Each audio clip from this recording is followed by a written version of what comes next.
Alright, so let's talk about the nomenclature of coordination compounds. So I've actually put out this simple statement or a mnemonics that would actually make the naming of any coordination compound easier.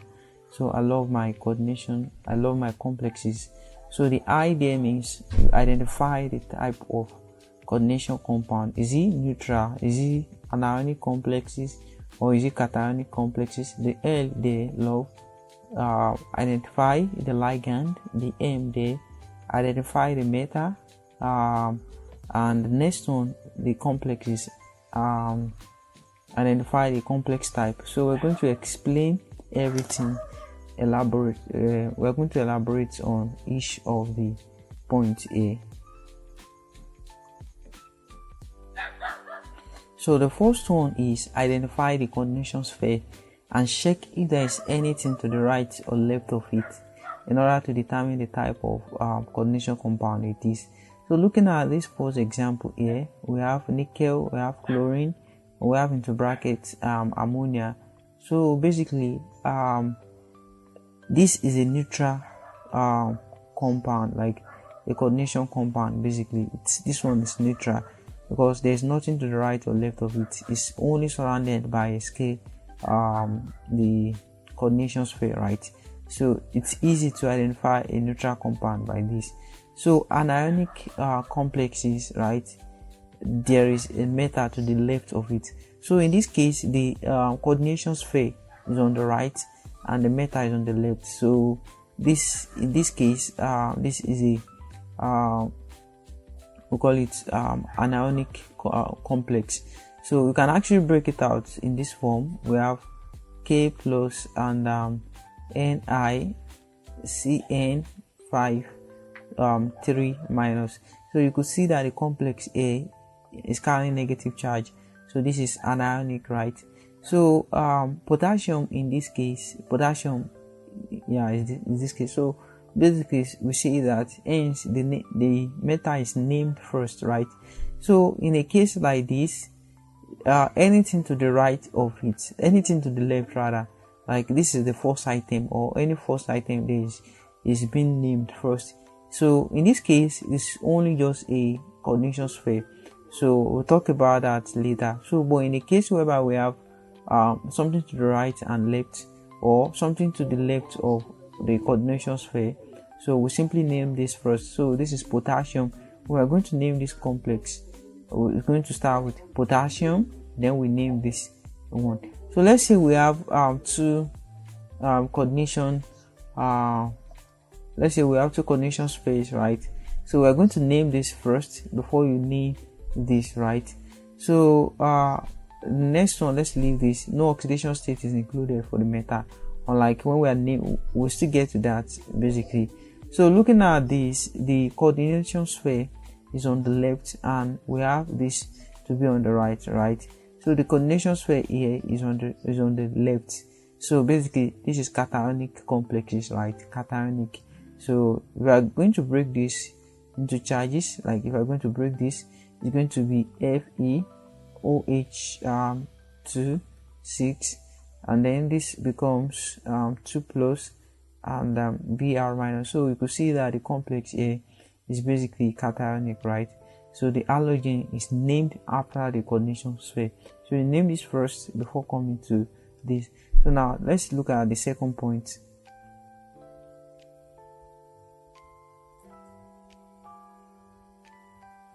So here is the second point, the ligand. You need to identify the ligand, right? So within a coordination sphere, we've so far seen that within a coordination sphere, like we'll be able to identify coordination spheres, right? So within a coordination sphere, which is within the scale bracket, so the ligands are named first. So looking at this example here, so the ligand here, you need to identify the ligand. This is the ligand. So the ligand here is named first before anything. Recall that we said in a case where we have something to the left of the coordination sphere, like in the case of potassium here, we name potassium, then we now name this coordination sphere. So within a coordination sphere, the ligand is named first, right? So, and if there is more than one ligand, we name alphabetically. So you need to take note of this. We name alphabetically. So let's look at this first. How do you identify the ligand? So the ligand is a species that uses a lone pair of electrons to form a diactive covalent bond with the metal ion. So don't worry, we're going to explain this. So simply put, within the square bracket, check for the metal, then any other species is a ligand. So looking at this is square bracket, right? This is the coordination sphere. So this is the metal. Nickel is the metal. That one is easily identified. Nickel is the metal. So any other thing, in most cases, any other thing is going to be the ligand. So in this case, the ligand is Cn, right? So this is the ligand. So within the coordination sphere, you name the ligand first. So the ligand here is Cn. So let's also look at this. In this case, within the coordination sphere, the ligand. So here, this is the metal, right? We'll be able to identify that nickel is the metal. So the ligand are chlorine. I said that any other thing after the metal, any other species is the ligand. So here we have nickel is the metal, right? So chlorine is the ligand, and ammonia also is also the ligand there. So we have two ligands there. So now for you to name it, recall we said that within a coordination sphere, we name the ligand first. So now we're going to name this ligand first. So now the order has to be alphabetically. So this is chlorine, this is chloro, and this is amine, right? So this starts with A and this starts with C. So I'm going to name this first. So it's also important to note that the atom here is 2. So the name for chlorine here would be dichloro, right? And the amine here will be tetraamine, right? It's going to be tetraamine. But it's important to note that we do not consider all these prefixes like the di, the tetra. If we are to consider the prefixes, you would want to name dichloro first before this tetraamine, right? So, but we do not consider the prefixes, right? So we only consider the name of the real name of the ligand. So this one is chloro and this one is amine, right? So we're going to name it tetraamine dichloro, and then any other thing you want to do. So but we're going to see full naming of complexes soon. So looking at this also, we have the metal here is iron, right? So we have chlorine, we have carbonyl, we have amine. So we have 3 ligands there. So this one is chloro, this one is carbonyl, so this one is amine. So we name this one first, then we'll come to this, then we'll come to this. So that's the order. So looking at this also, we have the metal to be iron.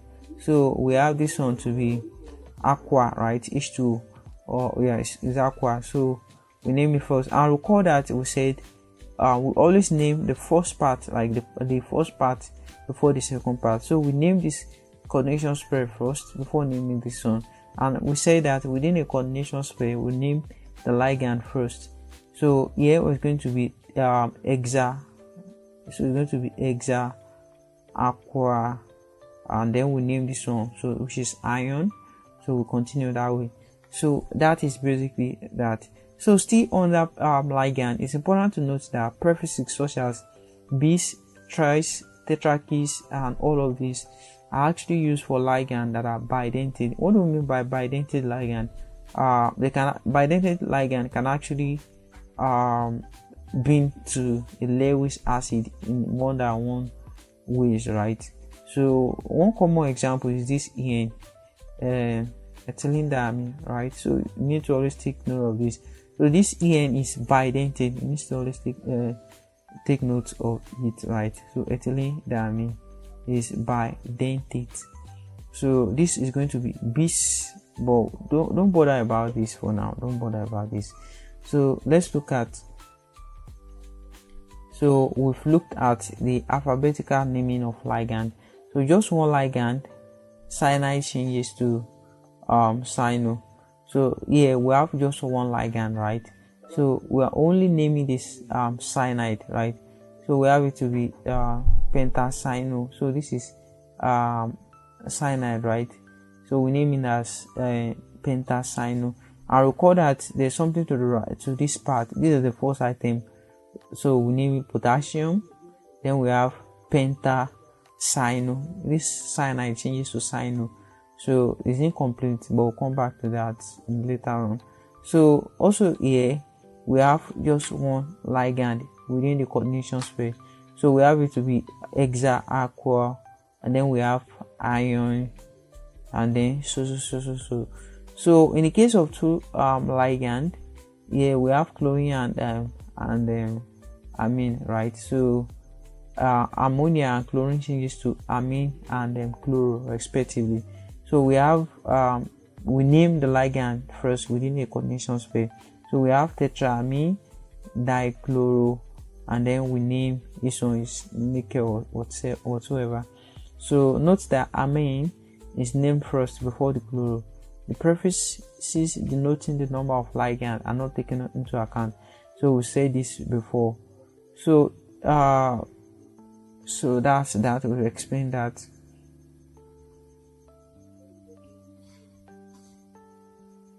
So the last major point is to identify the metal or to identify the central metal oxidation number. So this is an example of a coordination compound, right? So and you'll be able to see that the type. So let's identify the type of ligand it is. So the type of ligand it is identify the type of complex it is. So this is the coordination space. So let's break it out. We have FeOH2. We have 6 to be 2 plus, and then we have Br minus. So this is positive. So this is cationic complex, right? So and this is whatsoever. This is halogen. We don't consider that here. So basically we have this cationic complex. So within a coordination space we name the ligand first. So this is the metal. So any other part of it is the ligand. So this is the ligand, the H2O here. So it's going to be hexa aqua ion. So it's going to be ion. So now we need to identify the central metal. So ion is the central metal here. So you need to calculate the oxidation number of the metal within the coordination space. So in all of the cases, you would always have to calculate the oxidation number of the metal in the coordination within the coordination space. So this is the metal, right? So we're going to calculate the oxidation number. So you can either calculate the oxidation number when you've broken into partial charges or when they are joined together. Just that when in this case the total oxidation number will be 0, but in this case the total oxidation number will be the oxidation number of the ion. So let's say we have OH2 6 2 plus. So it's going to be Fe. This one is 0, right? Plus 6 into bracket of 0 equals to plus 2. So we have iron to be plus 2 here. So it's going to be hexa aqua ion 2. So it's going to be ion 2, right? So now let's continue with the part here. Ion 2 bromide. So that's the name of the compound here. So looking at this also, we need to identify the metal. So this is the metal. Nickel is the metal, right? So all other are the ligand. So we have chlorine and amine. So within the scale bracket, nickel is the central metal. So you need to calculate the oxidation number. So we have Ni plus 2 into bracket minus 1 plus 4 into bracket 0. So it's going to give Ni minus 2 plus 0 equals to 0, right? So we're going to have nickel to be plus 2 here. So the oxidation number of nickel here is plus 2. So it's going to be name the ligand first, and in this case we have more than one ligand. so it's going to be alphabetically. So this is amine, so it's going to be tetraamine dichloronickel 2. So nickel 2. So this is not a complex. This is not a complex. It's not an ion or it's not anionic or cationic. It's just neutral. So you don't have to put ion there. So in the case of we said the other time, when it is neutral, you don't have to put ion. But when it is not neutral, you simply have to put ion. So looking at this also, so we name potassium first. So that's going to be potassium. Then we'll come to this scale bracket. Now in this case, we have this to be K plus, and then we have NiCN5 and then 3 minus. So this ligand here is negatively charged, right? So it is anionic complex. So we call it anionic complex. So it's important to note that the name of central metal is suffixed with ATE in anionic complex. Please note this part. So if the coordinate complex is anionic, in this case it's anionic, that is, there is a metal to the left of its scale bracket. So there is a metal to the left of the scale bracket. Then the name of the central metal is suffixed with AT, right? So how do you now name this? So you name potassium, right? Potassium. So the next thing is nickel. So now the name of the metal within the scale bracket is suffixed with AT. Instead of nickel, we just call it nickelate. It's important to note this. When the coordination complex is an ionic complex, please take note. When it's an ionic complex, when is it an ionic complex? When there is a metal to the left of it. We have a metal to the left of it, right? So in the case where it was this is a cationic complex, but in this case it's an ionic complex, so it's carrying negative charge, right? So in that case, its metal, that is the metal within the contention complex, will always have ATE suffixed to its name. So we have potassium, then we have pentacyanonickelate instead of nickel. So instead of nickel, we call it nickelate. Now this, you need to calculate the oxidation number. So that's basically plus 3 nickel and plus 5 in the bracket minus 1. So this gives us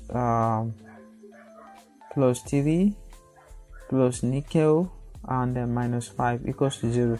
So we have plus 3 minus 5, that gives us nickel minus 2 equals to 0. So nickel equals to plus 2. So we have 2 here. That's how we go to here. So now let's see some examples. And if you need this, the soft copy of this PDF, you can just drop it in the comment section and then it will be provided to you.